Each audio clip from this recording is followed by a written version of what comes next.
ቀዳሚ ጉዳይ ማንቸስተር ዩናይትድ ነው የሚሆነው። ማንቸስተር ዩናይትድ ትናንት በአስቶን ቪላ 2-1 ተሸንፈዋል። በቪላ ፓርክ የነበረ ጨዋታ ነው። ማንቸስተር ዩናይትዶች የመጀመሪያው አጋማሽ ላይ ጥሩ ፉክክር ያሳዩበት፣ በጣም ጠንካራ የሆነ እንቅስቃሴ ማድረግ የቻሉበት፣ አስቶን ቪላን ቪላ ፓርክ ላይም ሊያሸንፉ የሚችሉበትን የጎል አጋጣሚዎች በመጀመሪያው አጋማሽ ቤንጃሚን ሼሽኮ ያማከናቸው የጎል አጋጣሚዎች በተለይ የሚጠቀሱ ናቸው። ቆንጆ ጨዋታ ነው የተመለከትነው።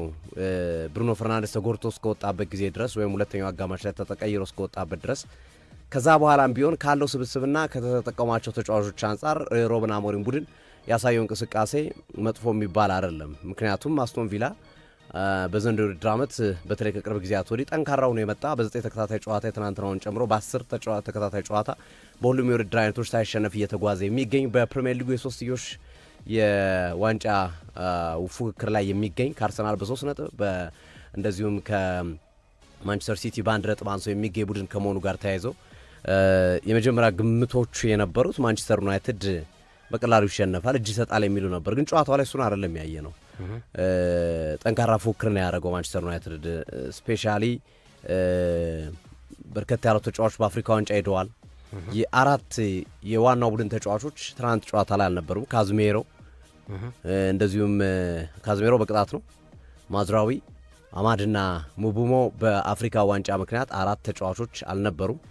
ሃሪ ማጉዌርና ማቲያስ ዲሊትን ስንጨምር ወደ 6 ተጫዋቾች ማንቸስተር ዩናይትድ በዛ ጨዋታ ላይ የቋሚ ቡድን አባላት ሊሆኑ የሚችሉ ወይም በቋሚ ቡድን ውስጥ ሊገቡ የሚችሉ ተጫዋቾች አልነበሩም እና እንዴት አድርገው ይጠጋግኑታል ተብሎ ሮበን አሞሪም ስጋት ነበረ። ግን የገቡ ልጆች በአግባቡ ክፍተቱን የሸፈኑበት መንገድ በጣም ድንቅ ነው። ትናንት አይደን ኤቨን ሲያሳዩ የነበረው እንቅስቃሴ በጣም ጥሩ ነበረ።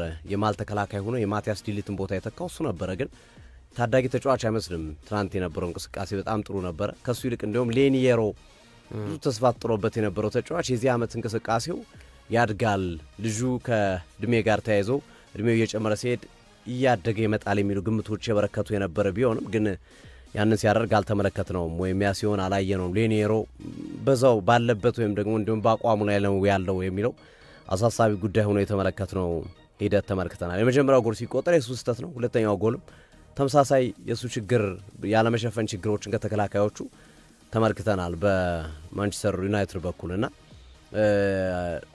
ትንሽ የሌኒየሮ ጉዳይ አሳሳቢ ይመስላል። ማንቸስተር ዩናይትድ ውስጥ የተጫዋች የሚጠበቀውን ያህል እድገት እያሳየ ለመሆኑ ጥያቄ የሚያስነሳ ነው። ከመጣበት ዋጋ አንጻር 52 ሚሊዮን ፓውንድ አካባቢ የወጣበት ተጫዋች ነውና በዚህ ልክ እንቅስቃሴው መውረዱ ጥያቄ ያስነሳል።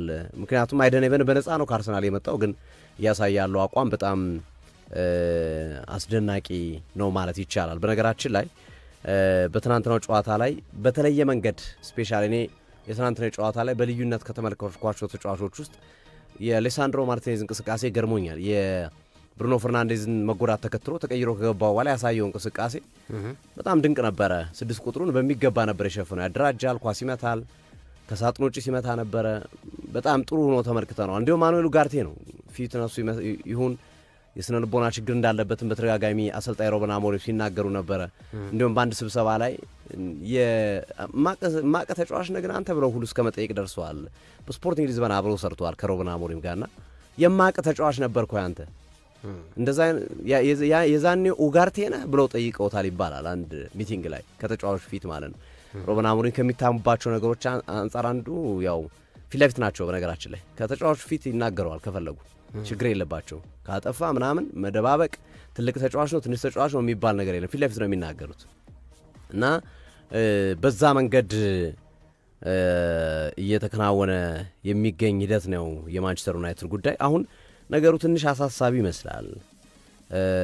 የጉዳት መብዛት፣ የተጫዋቾች ወደ አፍሪካ ዋንጫ መሄድ እና መሰል ነገሮች ማንቸስተር ዩናይትድ ተስፋ ሊያደርግ የሚችለው እንግዲህ ምናልባት ተጋጣሚዎቻቸው ፊክስቸሮቻቸው ቀጣዮቹ ተከታታይ ፊክስቸሮቹ የማንቸስተር ዩናይትድ በንጽጽር ከኒውካስሉ ጨዋታ በኋላ ማለት ነው አርብ ኒውካስል ሊገጥምና ከዛ በኋላ ግን ወራጅ ቀጠና ያሉና የወራጅ ቀጠና ስጋት ያለባቸው ቡድኖች ነው የሚገጥመው። ወልቭስን፣ በርንሌይና ሊድስን ነው። ይሄ እንደ መልካም አጋጣሚ ሊታይ ይችላል።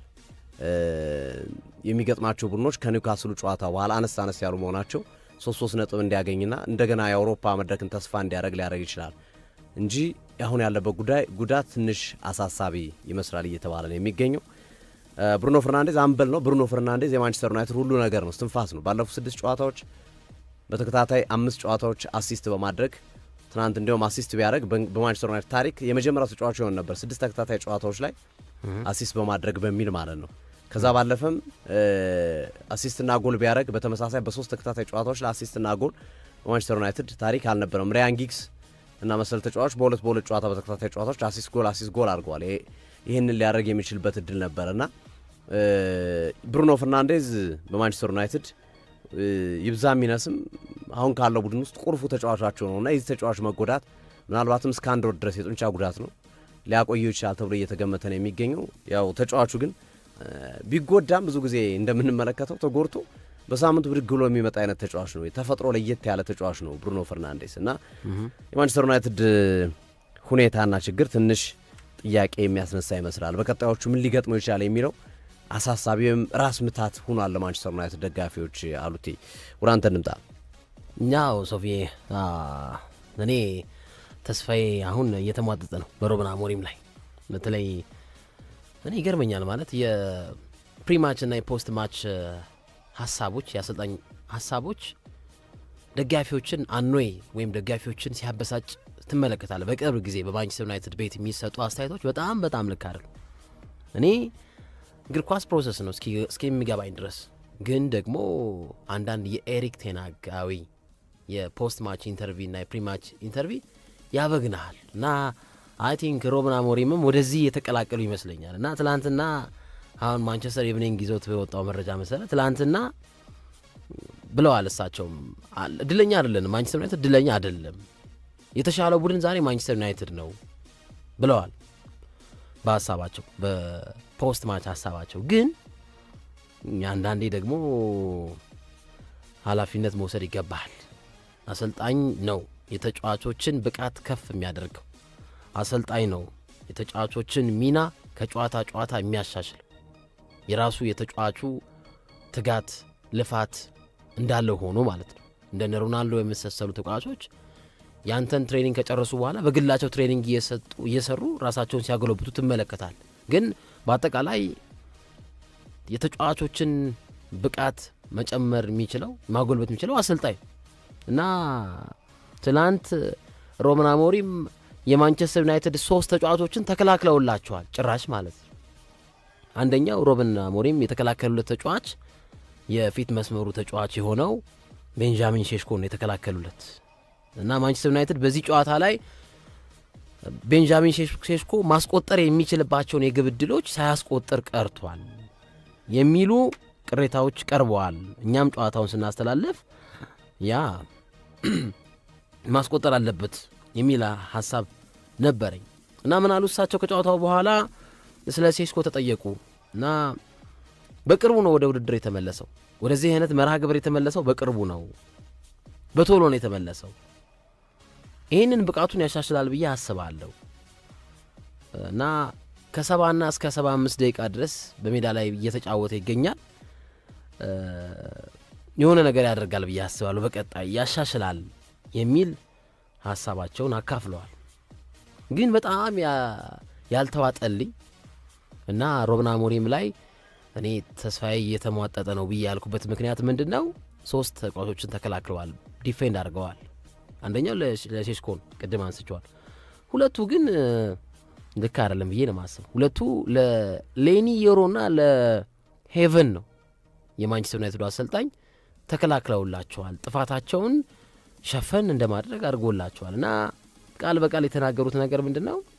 sometimes we can suffer goals and consent ነው ያሉት። እንደዚህ አይነት የመከላከል ደካማ የመከላከል አቅም እያሳየ አንዳንድ ጊዜ ጎል ልናስተናግድ እንችላለን፣ ጎል ሊቆጠርብን ይችላል ማለት ምን ማለት ነው? እና ይሄ ልክ አይደለም። በጣም ሊሰመርበት ይገባል። ማንቸስተር ዩናይትድ በዘንድሮ ዓመት ካጣባቸው ውጤት ከተቆጠሩበት ጎሎች ውስጥ በተለይ ሌኒ ዮሮ የሰራቸው ስህተቶች እጅግ በጣም ማይነር ናቸው። ወይም ደግሞ ይሄ አጠገቡ ከነ ሊሳንድሮ ማርቲኔዝ ጋር ከነ ማቲያስ ዲሊት ጋር እየተጫወተ ከነ ሃሪ ማጉዌር ጋር እየተጫወተ ሊሰራቸው የማይገባቸውን ስህተት ጥፋት ሰርቷል። እንዲህ ደካማ መከላከል ኳሱን መንካት ይችል ነበር። 2 ተመሳሳይ ጎል ነው ማንቸስተር ዩናይትድ በትናንትናው በሮጀርስ ያስተናገደ እና አሰልጣኙ ታዲያ እንዴት ነው ይህንን ነገር ቶለሬት የሚያደርጉት? እንዴት ነው በትዕግስት የሚያልፉት? ሰምታይምስ ጎል ሰፈር ልናደርግ እንችላለን፣ ሊቆጠርብን ይችላል ማለት ምን አይነት አስተያየት ነው? ፔናልቲ አይደለም የተቆጠረባቸው፣ ኦንጎል አይደለም የተቆጠረባቸው። 2 ተመሳሳይ የጨዋታ መንገድ የአስቶን ቪላ የጨዋታ መንገድ የተቆጠረበት መንገድ ትናንት አስቆጪ ነው ብዬ አስባለሁ እና እኔ በዚህኛው ሀሳባቸው ምንም አልስማማም፣ በጣም አልስማማም እና የማንቸስተር ዩናይትድ ጉዳይ ከድጡ ወደ ማጡ እየሄደ ይገኛል። አሰልጣኙም የሚሰጡት አስተያየት አንጀት አርስ አይደለም፣ አጥጋቢ አይደለም፣ ሪግሬስ የለውም። አንዳንድ መሸነፍን ማመን ኃላፊነቱን እኔ ወስዳለሁ ልትል ይገባል እና በዘንድሮ ዓመት ማንቸስተር ዩናይትድ የትናንቱን ጨዋታ ጨምሮ ባደረጋቸው 17 ሳምንታት መርሃ ግብሮች ላይ 11 ጊዜ የመጀመሪያ ጎል አስቆጥሮ ነው የሚሸነፍ ወይ አቻ የሚወጣው። በ17ቱ ጨዋታዎች ውስጥ ዩናይትድ የትላንት ቀድሞ ነው ጎል የተቆጠረበት፣ ግን በአጠቃላይ ስንመለከተው እስካሁኑን ጉዞ በ17 ጨዋታዎች በ11ዱ ቀድሞ ጎል አስቆጥሮ ከዛ በኋላ በሚቆጠርበት ጎል ወይ ይሸነፋል ወይ አቻ ይወጣል እና ኦፕታ ምን ይላል በጽሁፉ? ማንቸስተር ዩናይትድ ጨዋታን እየመራ ዩናይትድ ተጋጣሚውን እየመራ ኳሶችን የማንቸስተር ዩናይትድ ተጫዋቾች ኳሶችን የሚቀባበሉበት ፓስ ከ4.4 አይበልጥም። ለዛ ነው ቶሎ ተቀምጠው ጎል የሚቆጠርባቸው ይላል ኦፕታ። አሁን በፕሪሚየር ሊጉ አንድ ቡድን እየመራ ውጤቱን ለማስጠበቅ የሚያደርገው የኳስ ቅብብል ቴምፖውን እንዲጠብቅ ያደርጋል። በዚህ ረገድ ማንቸስተር ሲቲ እየመራ ቢያንስ በአቬሬጅ ይላል ኦፕታ፣ ቢያንስ በአቬሬጅ የማንቸስተር ሲቲ ቡድን ተጫዋቾች አንድን ክለብ እየመሩ የሚያደርጉት የኳስ ቅብብል አቬሬጅሊ 10 ነው። ኢቭን ቼልሲ ከአርሰናልም በላይ ናቸው። አርሰናል 7.7 እየመራ አርሰናል እየመራ የአርሰናል የተጫዋቾች ስብስብ ከአንዳቸው ለአንዳቸው የሚያደርጉት የኳስ ቅብብል 7.7 ነው። ግን ሄድ ኦፍ በዚህ ስታት ሄድ የሚሆነው ሲቲ እና ቼልሲ ናቸው።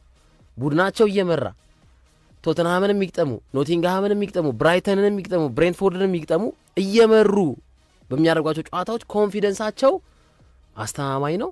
የሚያደርጉት የኳስ ቅብብል ከ10ኛው ኳስ በኋላ ነው የሚበላሽባቸው ይላል ኦፕታ። ግን ማንቸስተር ዩናይትድ ላይ ግን ዩናይትድ ቀደም ጠቅሼዋለሁ በ17 ሳምንት በ11 ሳምንታት እየመራ ነው ጎል ኮንሰንት ያደረገው የተቆጠረበት። ወይ አቻ ይወጣል ወይ ይሸነፋል።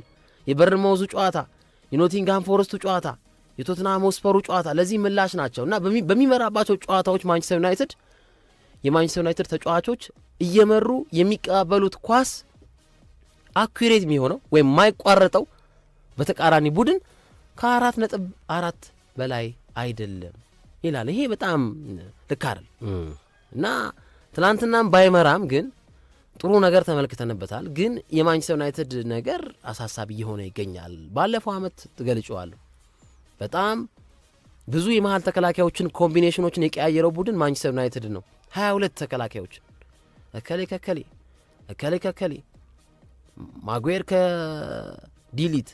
ዲሊትን ከአንዱ ከሊሳንድሮ ማርቲኔዝ፣ አይደን ሄቨንን ከጆኒ ኤቫንስ እንደዚህ አይነት ጥምረቶችን በማስመልከት ከ20 ክለቦች ውስጥ ማንቸስተር ዩናይትድ ሞስት ኮምቢኔሽን የተጠቀመው ክለብ ዩናይትድ 22። ከሱ ቀጥሎ ነው ወልቭስ። ሴም ቲንግ ዘንድሮም እየተመለከት ነው ያለው ነገር ይሄ ነው።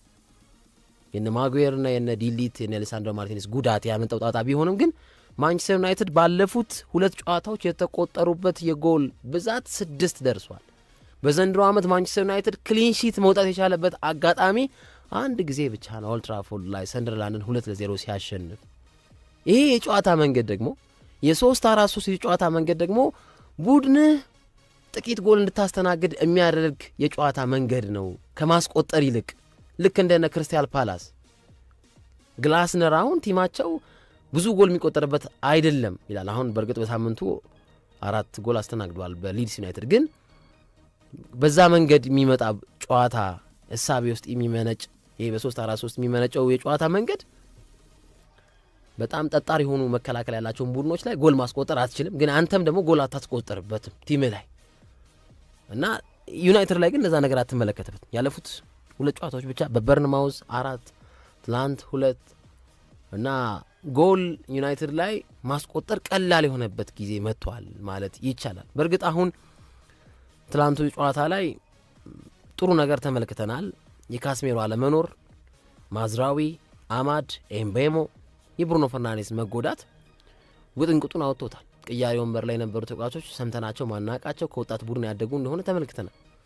ይሄ አንዱ ነገር ነው። ግን የቀጣዩን ጨዋታ ማሸነፍ አለብን፣ ኖ ኤክስኪውዝ ነው ያሉት ማንቸስተር ዩናይትድ አሰልጣኝ ሮበን አሞሪም።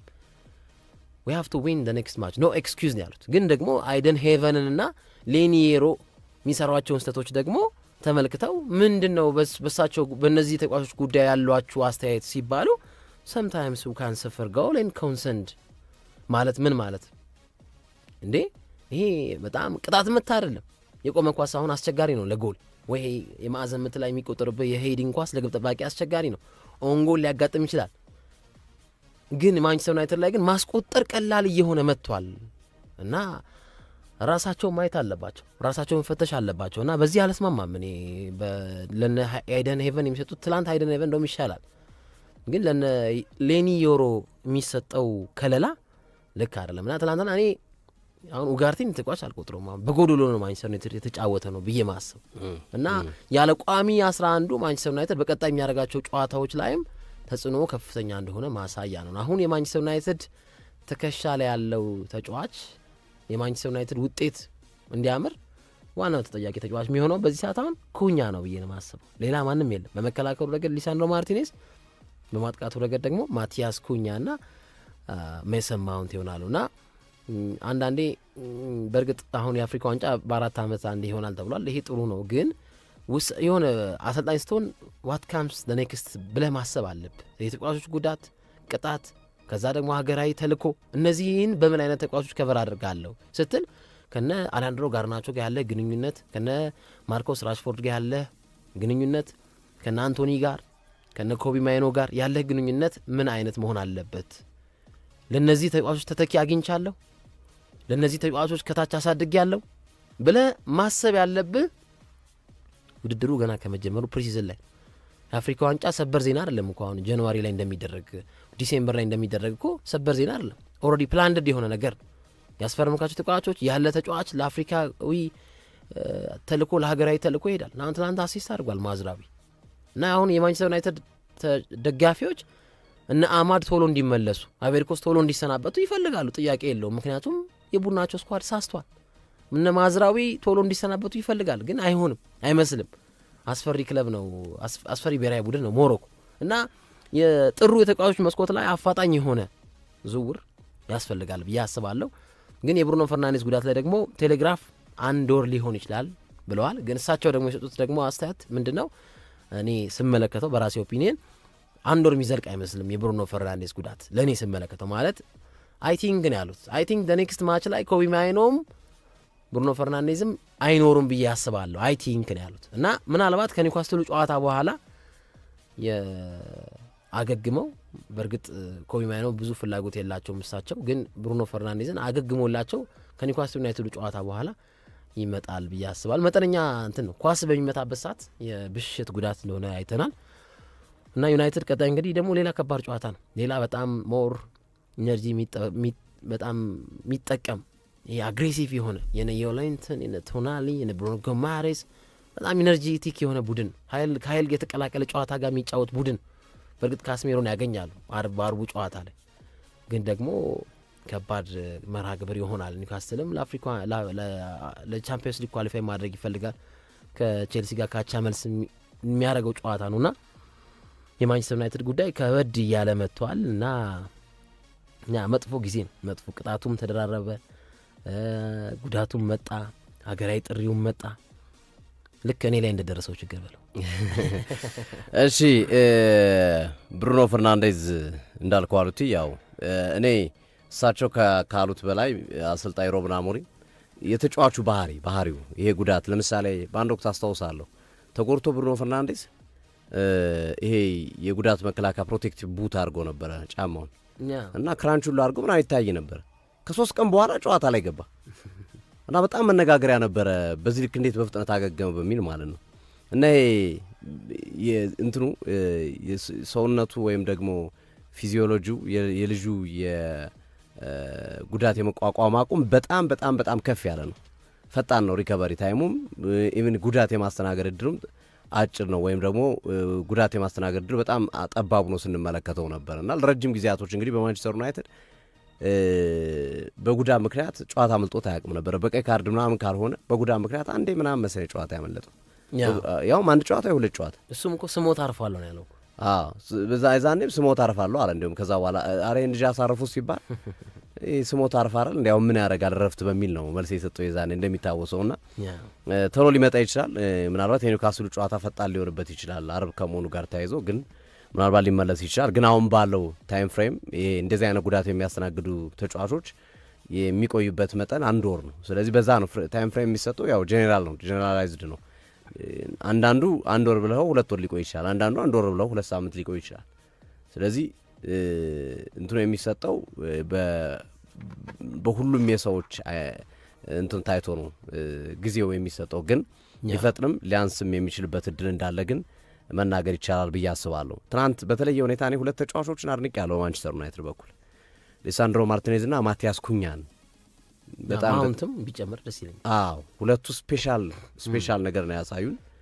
ሊሳንድሮ ማርቲኔዝ 45 ደቂቃ ነው የቆየው። 100 ከኤሪያል ዱሎችን ከመቶ ነው ያሸነፈው። 38 ኳሶችን ነክቷል። 32 ፓሶች አድርጓል። ከ32ቱ 29 የተሳኩ ነበሩ።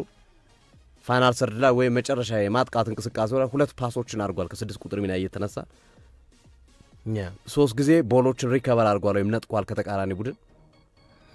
1 አስደናቂ ሹት አድርጓል ከሳጥን ውጭ በ45 ደቂቃ። ይሄ ከአንድ ተከላካይ ተጫዋች ካለቦታው ለተጫወተ ተጫዋች አስገራሚ ነው። ይሄ ለሩበን አሞሪም እፎይታ የሚሰጥ ነው። በቀጣይ ጊዜያቶች ከኦጋርቴ አስቀድሞ ሊሳንድሮ ማርቲኔዝን እንደሚያስቀድሙት ምንም ጥያቄ የለውም። በቀጣይ ጨዋታዎች ላይ ኦጋርቴ ካሳየው አቋም አንጻር ሊሳንድሮ ማርቲኔዝ እዛ ቦታ ላይ እጅግ በጣም የተሳካለት ተጫዋች ነው። በጣም አሪፍ ተጫዋች ነው ሊሳንድሮ ማርቲኔዝ። ስለዚህ ይሄ እንደ በሽንፈት ውስጥ የሚገኝ መልካም ተስፋ ነው ብዬ አስባለሁ። ሊሳንድሮ ማርቲኔዝ እንቅስቃሴ ማንቸስተር ቢሸነፍም ግን ይሄ ተጫዋች ያሳየው ነገር በቀጣይ ስፔሻሊ ካዝሜሮ ቅጣት ላይ ነበረ።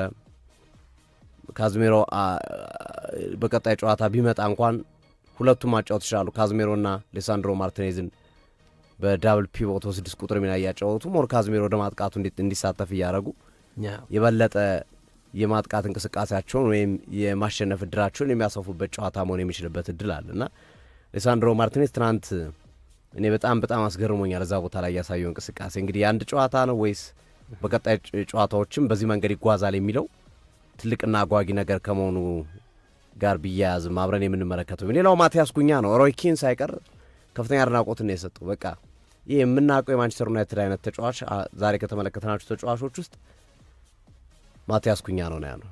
የማንቸስተር ዩናይትድ ደም ያላቸው ደም የሚሰጡ ተጫዋቾች ከዚህ በፊት በእኛ ጊዜ የነበረውን አይነት ነገር እያሳየን ያለው ማቲያስ ኩኛ ነው ሲል ነው የተናገሩት። ትናንት ልክ ነው። በጣም ማቲያስ ኩኛ የተለየ ነበረ። ያቺ የግንባር ኳስ ጥቂት በጎል ቋሚ ታካይ የወጣችበት ብትቆጠር ኑሮ ምናልባት ጨዋታውንም አቻ ይዞ ሊወጡ የሚችሉበት እድል ነበር። በጣም ቆንጆ ኳስ ነው በግንባር የሞከረው ከግራ መስመር የተሻገረለትን ኳስ ያስቆጠረው ጎል፣ በጨዋታው ላይ የነበረው ተሳትፎ፣ ጫና፣ በተለይ ፕረስ የሚያደርግበት መንገድ የተቃራኒ ቡድን ተጫዋቾችን ለአስቶን ቪላዎች ራስ ምታት ነው የነበረው ትልቁ ተጫዋች ማቲያስ ኩኛ ነበር እና በዚሁ የሚቀጥል ከሆነ በዚህ እንቅስቃሴው የሚያድግ ከሆነ የዚህ ተጫዋች አንዱ የማንቸስተር ዩናይትድ ውጤት ቀያሪ ወይም ወሳኝ ተጫዋች ለመሆን እድል ካላቸው ተጫዋቾች መካከል የሚጠቀስ ነው። በእርግጥ ከወልቭስ በከፍተኛ ገንዘብ ዝውውር ነው የመጣው። ኤክስፔክትር ነው ያንን እንዲያደርግ ይጠበቃል ወይም ይፈለጋል። ግን በማንቸስተር ዩናይትድ ቤት ውስጥ እንደዚህ አይነት ገንዘብ ወጥቶባቸውም ከዚህ በፊት ውጤታማ ያልሆኑ ተጫዋቾች አሉ። ማቲያስ ኩኛ ግን አሁን ላይ በተለይ ባለፉት 2-3 ጨዋታዎች እያሳየው ያለው ፍልሚያ አስደናቂ ነው። ጎሎች ያስቆጥራል፣ አሲስት ያደርጋል። ከወልቭሱ ጨዋታ ጀምሮ በጣም ቆንጆ ጊዜዎች እያሳለፈ ነው ያለው። በተከታታይ 3 ጨዋታዎች አሁን ጎልና አሲስት ላይ እየተሳተፈ ነው ያለው ማቲያስ ኩኛ። በቃ የሚፈለግበትን ነገር እያደረገ የሚገኝ ተጫዋች ነው ብለን ማንሳት እንችላለን እና የማቲያስ ኩኛ መምጣት ሙቡሞ ጥሩ በነበረበት ሰዓት ላይ ወይም ሙቡሞ ለማንቸስተር ዩናይትድ አገልግሎቱ ከፍ እያለ በነበረበት ሰዓት ላይ አማድ ጥሩ እየሆነ ባለበት ሰዓት ላይ ማዝራዊ ከቡድኑ ጋር በደንብ እየተዋሃደ ባለበት ሰዓት ላይ ማቲያስ ኩኛ አሁን ባለበት ሁኔታ እየተጨመረ ቢመጣ ኑሮ ይሄ ቡድን ምንም ጥያቄ በሌለው መንገድ በቶፕ 4 ውስጥ የሚሳተፍበትን ሂደት በደንብ ማስፋት የሚችልበት አማራጭ ነበረ። ግን ያያር ሆነ ያለው እንግዲህ መሳሳቱ ነው ጉዳቶችና ስፔሻሊ አፍሪካ ዋንጫው ደግሞ ሌላ የራስ ምታት ነው። ጉዳቱ ይሻላል እኮ ከአፍሪካ ዋንጫ።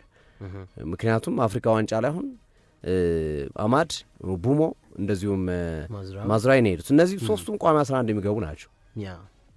ጉዳትም አለ በርግጥ አሁን ኮቢ ማይኖ ተጎድቷል፣ ግን በቋሚ 11 የሚገባ አይደለም። ከሃሪ ማጉዌርና ከማቲያስ ዲሊት አንዳቸው ናቸው ዋና ሊብሮ ሆኖ የሚጫወቱ ተከላካይ ሆኖ የሚጫወቱት። በርግጥ ሁለቱም ቢኖር ደግሞ የበለጠ ጠቀሜታ ይኖራል። ግን በቃ አሁን ስናየው ከጉዳቱ በላይ ደግሞ የአፍሪካ ዋንጫው ነው የጎዳቸው። እንደገና ጉዳት ተጨመረባቸው። አሁን ማቲያስ ዲሊት፣ ሃሪ ማጉዌር፣ ኮቢ ማይኖ፣ ብሩኖ ፈርናንዴዝ እነዚህ ሁሉ ተጫዋቾች መጎዳት ከአፍሪካ ዋንጫ ከሄዱት ጋር ተጫዋቾች ጋር ተጨምሮ የቡድን ዴብዝና የቡድንን ጥልቀት ከፍተኛ ችግር ውስጥ የሚከቱበት ሂደት ነው ያለው። በዛ ላይ ደግሞ አሁን በተጨናነቀበትና በየ3 ቀን በየ4 ቀን ጨዋታ በሚከናወንበት በበዓል ሰሞኖች ላይ እንዲህ አይነት ነገሮች መግጠሙ አሳሳቢ ሊሆንባቸው እንደሚችል መናገር ይቻላልና እሱ ጥያቄ የሚያስነሳ ነው። ግን ትናንት በነበረው ጨዋታ ላይ ሌላው ወጣቶቹ የገቡት ተጫዋቾች ፍሬደሪክ ማነው ፍሌቸር ጃክ ፍሌቸር እና እንደዚሁም ላሲ ያሳዩት እንቅስቃሴ ተስፋ የሚሰጥ ነው። ታዳጊዎች ናቸው። ገና መልመድ ይኖርባቸዋል። ገና ኤክስፔሪንስ ማግኘት ይኖርባቸዋል። 90 ደቂቃ የሚጫወቱለት ተጫዋቾች አይደሉም። ግን ተጫዋቾችን ከማሳረፍ አንጻር እጅግ በጣም ወሳኝ እንቅስቃሴ ያደረጉ ተጫዋቾችን አይተናቸዋል እና ቀድሞ ቢዘጋጁ ቅድም አሉት ያነሳው ነገር ለእኔ ገዢ ነው። አሁን ሩበን አሞሪም የአፍሪካ ዋንጫውን ጉዳትን ምክንያት ልታደረግ ትችላለን። ጉዳት መቼ እንደሚከሰት አሁን ብሩኖ በዚህ ወር ይጎዳል በዚህ ወር አይጎዳም ብለህ ልታስብ አትችልም። ዲሊትን እንደዚሁ ልታስብ አትችልም። የአፍሪካ ዋንጫው ግን ፕሪዲክትድ ነው፣ የሚታወቅ ነው። በቃ የአፍሪካ ዋንጫው ጥር ላይ ይከናወናል። ስለዚህ እንዲሁም አሉቲስ ታነሳ ነበር አስታውሳለሁ በደንብ የዝውውር መስኮቱ ላይ የክረምቱ ላይ ሙቡሞውን ሲያዘዋውሩ አፍሪካ ዋንጫ ላይ እንዴት ላረጉ ነው፣ ለዛ መፍትሄ የሚሆን ነገር ማዘጋጀት አለባቸው፣ በዛ መንገድ ነው ዝውውራቸው ማድረግ ያለባቸው፣ አማድ ይሄዳል ማዝራዊ ይሄዳል እያልክ ስታነሳ ነበር። ግን እንደዚህ አይነት ዝግጅት አላረጉም ማለት ማድረግ ያለባቸውን ዝግጅቶች ከዝውውር አንጻም እሺ ያለፋቸው የዝውውር መስኮቱ እሺ ገንዘብ የላቸውም ብለን እናንሳ። ዝውውር በአግባቡ ያልፈጸሙት ወይም ደግሞ ተጨማሪ ተጫዋች ያላመጡት ለጥር የዝውውር መስኮት ምትክ የሚሆኑ ወይም ጥር ላይ ለአፍሪካ ዋንጫ ሲሄዱ ተጫዋቾች ምትክ የሚሆኑ አለማምጣታቸው በገንዘብ ምክንያት ነው ብለን እናንሳ። ለምን ለወጣቶች እድል አልሰጡም? ማብቃት ላይ ለምን አልሰሩም? ይህን ጊዜ እንዴት አልፈዋለሁ የሚለውን ነገር እንዴት አልሰሩበትም የሚለው ጥያቄ የሚያስነሳ ነው። እርሳቸው ያነሱን ነገር አለ።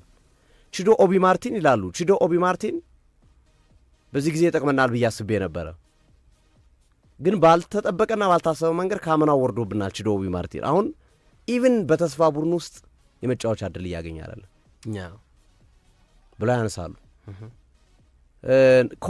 ኮሌርን አንስተው ከዚህ አምና ቶቢ ኮሌር በነበረው ላይ አማካይ ላይ ሲጫወት ነበር። አምና በጥር ወደ ዌስት ብሮሚች ሸኝተውታል በውሰቱን። እሱንም እንዳንመልሰው ተመሳሳይ ነው። ዌስት ብሮሚች ውስጥ ያን ያህል እያሳየን አይደለም እና እንደጠበቋቸው ተጫዋቾች አላደጉልኝም፣ ወይም በጠበቋቸው ልክ የሚመጡልኛል ብዬ አሰብኳቸው በዚህ በችግር ጊዜ ያግዙኛል ብዬ አሰብኳቸው ተጫዋቾች አልመጡም ወይም አልበቁልኝም የሚል ሀሳባቸውን ከጥቂት ሳምንታት በፊት ሲያስቀምጡ ተመልክተናል። ሃሪማስንም አንስተውታል። ሃሪማስም በቻምፒዮንሺፕ ነው እንኳን ሃሪማስ አምና እኮ ጥሩ ነበር፣ ሰጥቶት ነበር ጥሩ እድል እኮ አምና እኮ እና ተመሳሳይ በቃ አብዛኞቹ የምንጠብቃቸው ተጫዋቾች በሙሉ በምንጠብቀው ልክ አላገኘናቸውም ሲሉ ያነሳሉ። እና ይሄ ምን ሊፈጥር ይችላል የሚለው በጣም ትልቁ ጥያቄ። አሁን የአባሰው ቢያንስ በተወሰነ መንገድ እየተኩ መጥቶ ቢሆን ድሮ አማድ ላይ ማዝራዊ ላይ ቡሞ ላይ ተጫዋቾቹ ማምጣት ቢችሉ አሁን በቃ ራፍ ሆኖ ነው ያመጧቸው። አሁን ፍሌቸር የፍሌቸር ልጅ ነው በነገራችን የዳረን ፍሌቸር ልጅ ነው ጃክ ፍሌቸር። እነ ላሲ በእርግጥ በዚህ ዓመት በተወሰነ መንገድ ተቀያሪ ወንበር ላይ ብዙ ጊዜ ሲቀመጥ እንመለከተዋለን። በዋና ቡድን ደረጃ ብዙ የመሰለፍ ዕድል ባያገኝም ግን የእነዚህ ተጫዋቾች ውሳኔ ዝም ብሎ ራፍ ይመስለኛል። በቃ አሁን ባላቸው ነገር እየወሰኑ ያሉ ይመስለኛል። እና ነገሩ ትንሽ ውስብስብ ሊሆን ይችላል። ተስፋ ማድረገው እኔ ቅድም እንዳልኩት አሉቲ ከተጫዋቾቹ ከጉዳት ከምናምኑ በላይ በጣም በትልቁ ተስፋ ማደርግበት ነገር ፊክስቸሮቹ ናቸው። ከኒውካስል በኋላ ወልቭስ፣ በርንሌይና እንደዚሁም ሊድስ መግጠማቸው በአሁን ባሉትም ተጫዋቾች እነዚህም ቡድኖች የማሸነፍ እድላቸው ሰፊ ነው። ባላቸው የቡድን የስኳድ ባላቸው ስኳድ ሶስቱንም የማሸነፍ እድላቸው በጣም ሰፊ ነውና ከዛ በኋላ ደግሞ 3 ሳምንት በኋላ ወይም ከ3 የፕሪሚየር ሊጉ ሳምንታት በኋላ ደግሞ ከጉዳት የሚመለሱ ተጫዋቾች ይኖራሉ። የአፍሪካ ዋንጫም ቁርጡ ይታወቃል። በጊዜ የሚሰናበት ቡድን ሊሆን ይችላል። ካሜሮን ተሰናብታ በጊዜም በሞል ሊመጣ ይችላል። አይቮሪ ኮስት ተሰናብታ ተመሳሳይ፣ ሞሮኮ አይታወቅም። እንትኑት ይሄ አደጋው በተወሰነ መንገድ እንዲቀንስ ወይም እየወረደ እንዲመጣ ሊያደርግ ይችላል። ግን ይሄ የአስቶን ቪላው ጨዋታ የትናንት ነው። የአርቡ የኒውካስል ጨዋታ፣ እነዚህ ጨዋታዎች ላይ በተለይ የአርቡ የኒውካስል ጨዋታ ላይ ማንቸስተር 3 ነጥብ በተለይ በምንም ብሎ ኦልትራፎርድ ላይ ነው ጨዋታው ማሳካት የሚችል ከሆነ አሁንም እንደገና ወደ ቶፕ 4 መምጣት ወደ አውሮፓ መድረክ መምጣት ጉዞውን እንደገና ፊክስ ማድረግ ማስተካከል የሚችልበት እድል ሊኖር እንደሚችል እገምታለሁ ብዬ አስባለሁ። በነገራችን ላይ ከትናንትናው ጨዋታ በኋላ ሰሊማንስና ኦናናን አንዳንድ መገናኛ ብዙሃኖች ሲያወዳድሯቸው ነበር እና በ11 ጨዋታ ማን ብዙ ጎል አስተናገደ በሚለው ማለት ነው። ሰሊማንስ ትናንት 11ኛ ጨዋታውን ነው ያደረገው። ሰሊማንስ ነው ብዙ ጎል ያስተናገደው፣ 17 ጎል አስተናግዷል። ኦናና 16 ጎል ነበር ያስተናገደው በሚል እቺ እንደ መነሻ አድርገው እያስቀመጡ ነው። ግን ሰሊማንስ ከመጣ ወዲህ ማንቸስተር ዩናይትድ ሽንፈት ቀንሷል።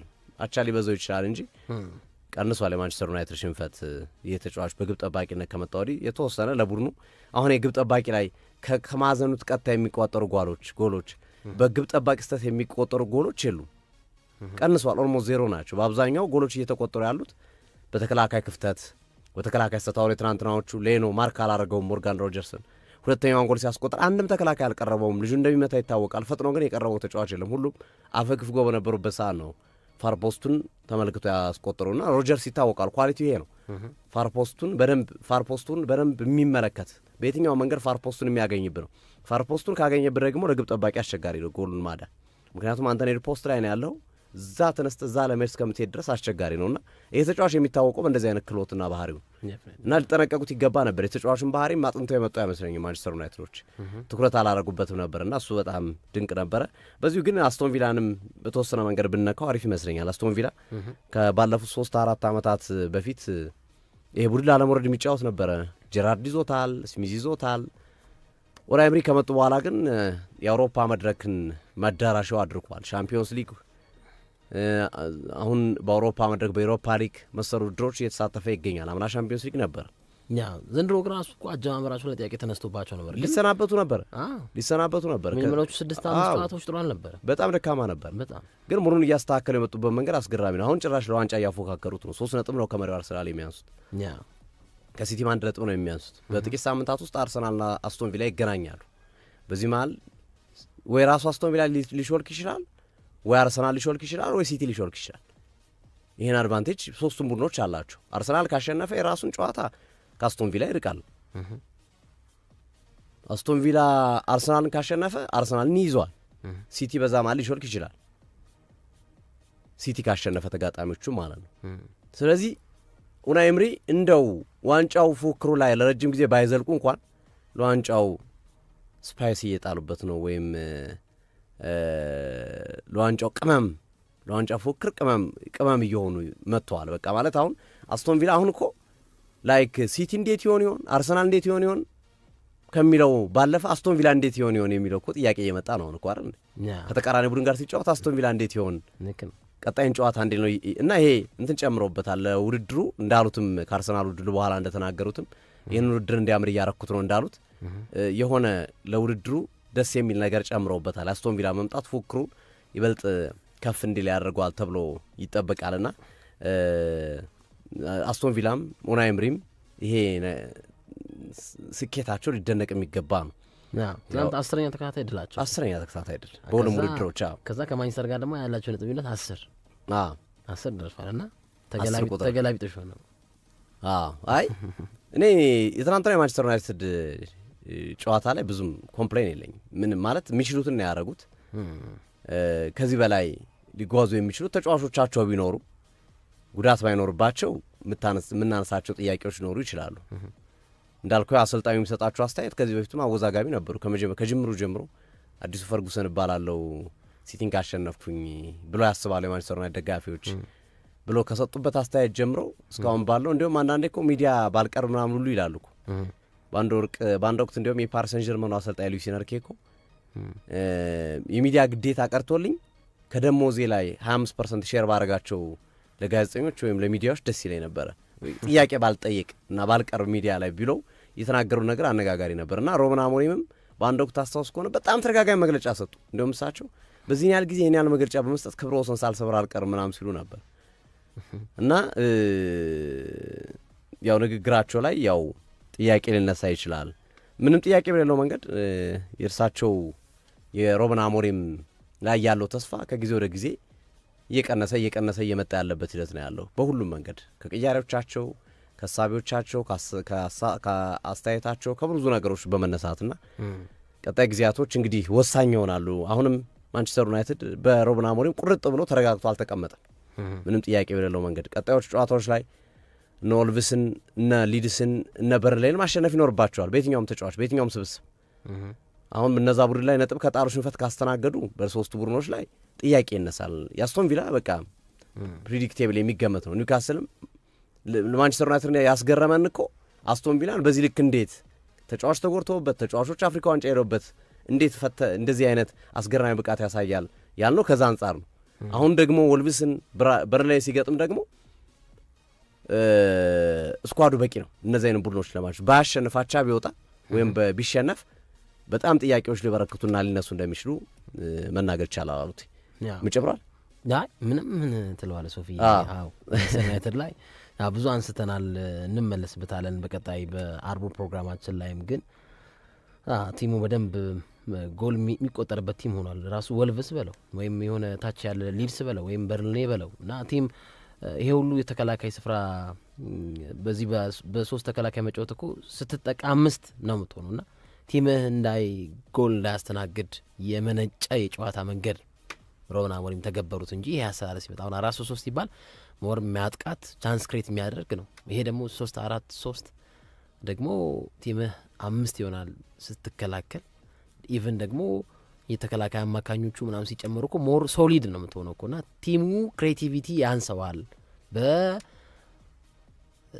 ይሄ በሎ ብሎክ የሚጫወቱ ቡድኖች ሲገጥም ራሱ ይሄ 3-4-3 የጨዋታ መንገድ ሞር ዲፔንድ የሚሆነው በተጫዋቾች የመከላከል ባህሪ ስለሆነ ለማጥቃት የሚፈጠሩ ድሎች ያንሱበታል የሚባል የጨዋታ ፍልስፍና ነው እና ማንቸስተር ዩናይትድ ላይ ግን በየሳምንቱ ጎል የሚያስተናግድ ቡድን ባለፉት 2 ጨዋታዎች 6 ጎል እና የሰውየው ፍልስፍና ከሀሳቡ ጋር ከዚህ ከ3-4-3 ሎጂካል ከሆነው ሌሎች አሰልጣኞችም ከሚጠቀሙበት አሰላለፍ ጋር ሀሳቡ ፕራክቲካል እየሆነ ነው ወይ ኢምፕሊመንትድ እየሆነ ነው ወይ የተተገበረ ወይ ነው ወይ ብትለኝ ጥያቄ ምልክት አደርግብሃለሁ። እና ቼልሲ በአንቶኒዮ ኮንቴ ጊዜ ይህንን ዋንጫ ሲያሳኩ በዚህ በ3-4-3 የጨዋታ መንገድ እነ ፔድሮ እነ ኤዲን ሃዛርድ ዲያጎ ኮስታ የነበሩበት የቼልሲ ስብስብ እና በመከላከሉ ላይ ደግሞ በጣም እናስታውሰዋለን እና አዝቤሉኬታ ግብ ጠባቂያቸው ኮርቷ ነበር። አዝቤሉኬታ አለ፣ በዛ በኩል አሎንሶ አለ፣ ሞሰስ አለ እና በጣም ጥሩ ቡድን እንደሆነ ማሳያ ነበር እና ከፊት ለፊት የነበረው የጨዋታ አስተላልፋቸው ኒማንያ ማቲችና ንጎሎ ካንቴ ነው የኮንቴ ትዝ ይለኛል። እና በዚህ ውድድር በዚህ የጨዋታ መንገድ ውድድሩን አሸንፈዋል አንቶኒዮ ኮንቴ እና ጎል የተስተናገደባቸውም እንደዚህ አልነበርም። እና ማንቸስተር ዩናይትድ ለሚተገብረው የጨዋታ መንገድ ያሉት ተጫዋቾች ኬፐብል ናቸው ወይ? እና አሁን ቴሌግራፍ እንደውም እኮ ራሳቸው ቃል በቃል እሳቸውን ባይናገሩ ቴሌግራፍ በአፍሪካ ዋንጫ የተጫዋቾች ጉዞ ምክንያትና በአንዳንድ ምክንያቶች የሩበን አሞሪም የጨዋታ መንገድ ወደ 4 ተከላካይ ሊመለስ ይችላል ወይ ብሎ ነበር ቴሌግራፍ። አሁን ብሩኖ ፈርናንዴዝ አንድ ወር ይርቃል ያለው መገናኛ ብዙሃን ማለት ግን በትላንቱ ጨዋታ ላይ ደግሞ የተመለከት ነው 4 ተከላካይ ሳይሆን የ3 ተከላካይ የተለመደውን አሰላለፍ ይዘው ነው የገቡት። ግን እስቲል ትላንትና 2 ጎሎችን አስተናግዷል ማንቸስተር ዩናይትድ። የተከላካይ ክፍሉ ጥያቄ ያስነሳበታል። አሁን እኔ ሪያል ማድሪድ ራሱ ሌኒ ዮሮን በምን አይነት መንገድ እንደፈለገው ጥያቄ ታነሳበታል።